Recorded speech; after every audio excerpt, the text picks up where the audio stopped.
مولانا روم رحمت اللہ تعالی علیہ آپ ارشاد فرماتے ہیں کہ شریعت ایک شمع ہے جو انسان کو راہ دکھاتی ہے اللہ تک پہنچنے کا. شریعت وہ راستہ ہے جو بندے کو خدا تک لے کے جاتا ہے.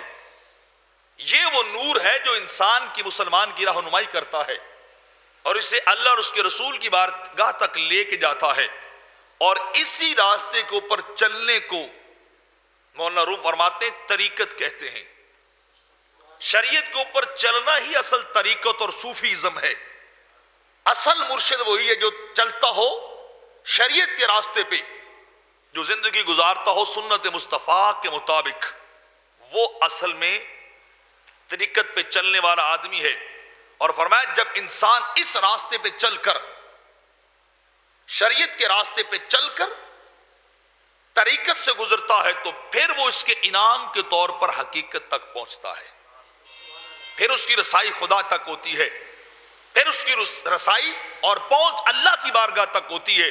اور جب تک کوئی شریعت پہ عمل نہ کرے اتنی دیر تک خدا نہیں ملتا ہے، اتنی دیر تک اللہ تک نہیں پہنچا جا سکتا. بدقسمتی یہ ہمارے دور کے اندر کہ ہم پیر ہونے کا، مرشد ہونے کا معیار شاید بڑی گاڑیوں کو سمجھنے لگ گئے ہیں. ہم مرشد ہونے کا معیار روپے پیسے کو سمجھنے لگ گئے ہیں.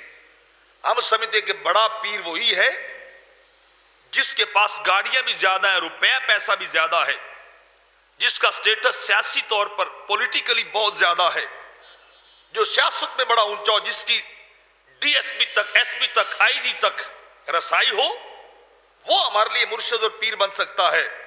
نہ پیر اور مرشد وہی بن سکتا ہے جس کی در مصطفیٰ تک رسائی ہے، جس کی در خدا تک رسائی ہے، جو اللہ تک بندے کو پہنچائے، چاہے وہ کٹیا میں رہنے والا ہی کیوں نہ ہو، چاہے وہ جھونپڑی میں رہنے والا ہی کیوں نہ ہو، چاہے وہ پیدل چلنے والا ہی کیوں نہ ہو، اس کے کپڑوں کو پیوند کیوں نہ لگے ہو.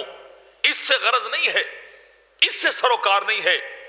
مطلب یہ ہے کہ وہ خدا تک لے جاتا ہے یا نہیں لے جاتا، اس کا باطن کتنا صاف ہے، اس کا دل، اس کا قلب کتنا صاف ہے کہ وہ اپنے پاس آنے والوں کو دائیں بائیں نہیں جان دیتا، ان کا ہاتھ پکڑ کے انہیں خدا تک لے جاتا ہے، انہیں اللہ تک لے کے جاتا ہے. تو تزکیہ نفس اور تصفیہ قلب اور اتباع سنت یہی سب کچھ ہے.